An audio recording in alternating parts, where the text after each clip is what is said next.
The year is 1493. Europe is on the edge of a new age.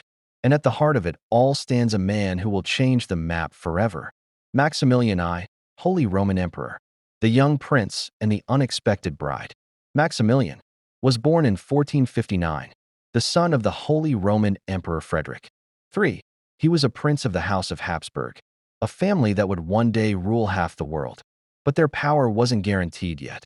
Maximilian was a man of action and a lover of knightly tradition, earning him the nickname the Last Knight.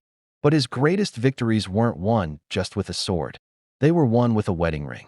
His first big move was a stroke of genius. In 1477, he married Mary of Burgundy, a beautiful and powerful duchess. Burgundy was one of the richest lands in Europe, stretching across parts of modern-day France, Belgium, and the Netherlands. This marriage was huge. It instantly brought the vast wealth and lands of Burgundy into the small, but ambitious Habsburg family. A motto for his dynasty would soon be, "Let others wage war. You, happy Austria, marry."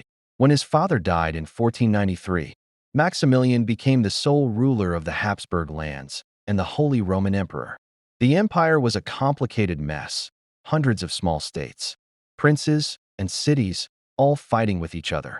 Maximilian had a big goal: to bring order, unity, and a more modern government to his realm. He was a reformer, introducing changes that laid the groundwork for the future. The eternal peace. He officially banned all private feuds and wars between the nobles. If they had a disagreement, they couldn't just fight it out anymore. The imperial chamber court, to enforce this peace, he created a supreme court of justice, called the Reichskammergericht.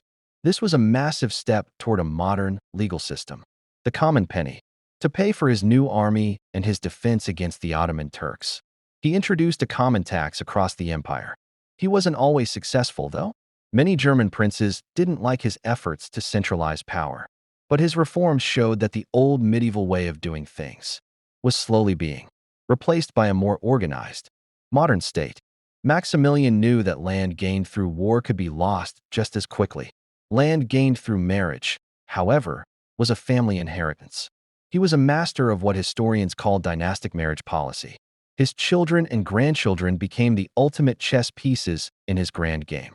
His son, Philip the Handsome, married Joanna of Castile. Castile was part of what would become Spain, and through her, the Habsburgs gained the rich Spanish kingdoms and their brand new empire in the Americas. His grandson, Ferdinand, was married into the ruling family of Bohemia and Hungary. By the time Maximilian died in 1519, his grandson, Charles V, inherited an empire on which the sun never set, a vast collection of territories thanks to Maximilian's marriage strategy.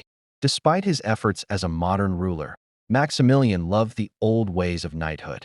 He commissioned elaborate art, books, and giant woodcuts to glorify his life and his family's history. He was a patron of the arts, working closely with famous artists like Albrecht Dürer. He used the new invention of the printing press to create his own personal brand, a genius move for the time. Maximilian I, the Last Knight, was a walking contradiction. A man who wore old-fashioned armor while using the newest media technology. A dreamer who wanted to revive the glory of the medieval empire, but whose practical actions paved the way for a powerful modern dynasty. His marriage policy set the stage for the next 2 centuries of European history, making the House of Habsburg the most powerful family in Europe. Maximilian I may have been a knight of the past, but his legacy was all about the future. His life proved that in the world of power, sometimes a clever wedding plan is stronger than any army.